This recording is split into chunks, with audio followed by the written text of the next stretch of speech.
Hey guys, in this video, we're going to take a look at how you can enable or disable allow multiple S Pens on the Samsung Galaxy S22 Ultra. First, let's go back to the home screen by tapping on the home button at the bottom of the screen.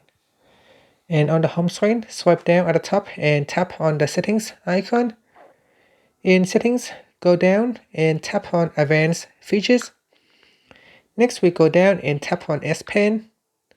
Then we go down and tap on allow multiple S Pens. Tap on the toggle button to switch it on or off. Now it said that use other S Pens while your S Pens inside your phone. This may drain your battery, but this feature can actually be useful. So let's say if your S Pen is running out of battery, then you can then use another S Pen to continue drawing or do whatever you need to do on your Galaxy S22 Ultra. And that's it. Finally, you can tap on the home button to go back to the home screen. Thank you for watching this video. Please subscribe to my channel for more videos.